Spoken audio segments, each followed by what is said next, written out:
Hello, তুই সত্যি সত্যি আসবি তো? আমার একমাত্র বোন, তোর বিয়ে হচ্ছে আর আমি আসবো না, সেটা কি হয় নাকি? তোর আর এই বাড়িতে আসার দরকার নেই রোহান। এর আগের বিয়েটাও তোর জন্য ভেঙে গেছে। এবারও যদি কোনো ঝামেলা হয় তাহলে কিন্তু তোর বাবা একদমই তোকে ক্ষমা করবে না। আচ্ছা, তুমি কি বলছো? তাই বলে আমি আমার বোনের বিয়েতে আসবো না? না, আসবে না। তোকে যেন আমি এই বাড়ির ত্রিসীমানার মধ্যে না দেখি। যদি দেখি তাহলে আমি ভুলে যাবো তুই আমার সন্তান। ইস, ভেবেছিলাম বোনটার সাথে কথা বলবো, কিন্তু খাবারের হাঁটতে গেলে এই সময় করতে গেল। এখানে কি করছেন? আমি সে বাড়ির বাবুর্চি। রান্না করতে এসেছেন, ভালো কথা। এটা কি আপনার রান্নাঘর মনে হয়? যেখানে রান্না করবেন সেখানে থাকবেন, খবরদার উপরে আসবেন। লোকটাকে চোখে চোখে রাখতে হবে। খবরদার, তোমাদের দুজনকে সাবধান করে দিচ্ছি। ও যেন এই বিয়েতে না আসে। ও যদি আসে তাহলে কিন্তু বিয়ে ভেঙে যাবে। ভালোই হলো আজ রোহান আসেনি। এখন কালকে তোর বিয়েটা ভালো ভালো ভুলেই পারত। রোহান আসলে তোমাদের খুব অসুবিধা হয়ে যায়, তাই না মা? আরে স্পেশাল রাঁধুনি সাহেব, আমি তো মনে মনে আপনাকেই খুঁজতেছিলাম। রান্নাটা কিন্তু একদম ভালো হয়নি। কালকে আরো ভালো করে রান্না করতে হবে। কালকে বিয়ে বাড়িতে কিন্তু অনেক লোক আছে, আপনার গোপটা একটু সাবধানে রাখবেন। হ্যালো আপু। তাই তুই কই? একটা মা বাবা ছাড়ে দিল আর তুই ভয়ে আসলি না বাসায়? আমি তো তোর একটা বড় বোন, আমার প্রতি কি তোর কোনো দায়িত্ব নেই? আমি তো বিয়েতে আসছি তো। তুই সত্যি সত্যি আসছিলি নাকি? আপনি আপনি এখানে? আপনি কিনা আমি নিষেধ করেছি যেখানে সেখানে যাবেন না।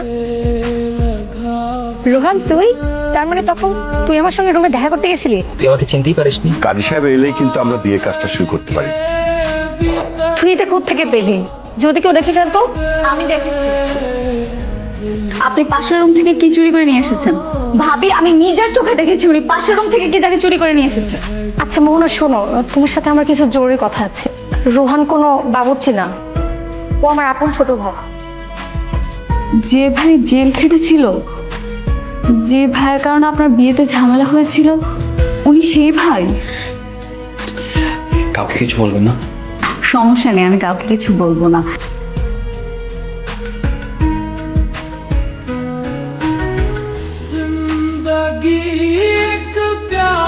তুই ইয়ে সাহেব, আপনি বলেছিলেন না আপনার ছেলেকে আপনি ঘৃণা করেন, বাড়িতে ঢুকতে দেন না।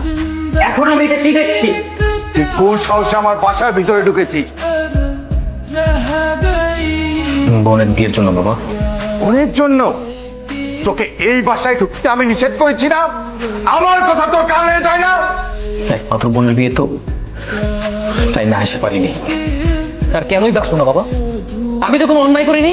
যদি তুই অন্যায় না করে থাকিস তাহলে পুলিশ কেন তোকে ধরে নিয়ে গেল? কেন তোকে জেলখানায় রাখলো? বল। কে, তুই কিছু বলবি নাকি আমি বলবো? এলাকার কিছু ছেলে রোজ আমার আবুকে ডিস্টার্ব করতো। আমি দেখতাম আবু তাদের ভাই ভার্সিটিতে যেতে পারতো না, আর প্রভাবশালী হওয়ায় কোনো প্রতিবাদ করতে পারতো না। দিনের পর দিন আপু একটা মানসিক যন্ত্রণার মধ্যে দিয়ে যাচ্ছিল। আপু কারোর সাথে কোনো কথা বলতো না, কিন্তু আপুর কষ্টগুলো আমি বুঝতাম। ছোট ভাই হিসেবে আমি সেগুলো সহ্য করতে পারতাম না। আমি একদিন সিদ্ধান্ত নিই, আমি তাদের সাথে কথা বলবো। আমি অনেক প্রতিবাদ করার চেষ্টা করি, আমি তাদের সাথে কথা বলি, তাদেরকে বোঝানোর ট্রাই করি। তারা আমার কোনো কথা তো বুঝেই না। উল্টো একদিন আমার পকেটে ড্রাগস দিয়ে তারা আমাকে মিথ্যা মামলায় ফাঁসিয়ে দেয়। বাবা তখন আমার কিচ্ছু করার ছিল না, আমি ছিলাম নিরুপায়। তারপর তদন্ত শেষে আদালত আমি নির্দোষ প্রমাণিত হই। তাহলে তো তুমি নির্দোষ, তোমার কোনো দোষ নাই। এই কথাগুলো তুই আমাকে আগে কেন বলিসনি? কিভাবে বলবো বাবা? কখনো বলার সুযোগ দিয়েছো? আর যখন বলতে চেয়েছিলাম তখন আমি জেলে ছিলাম।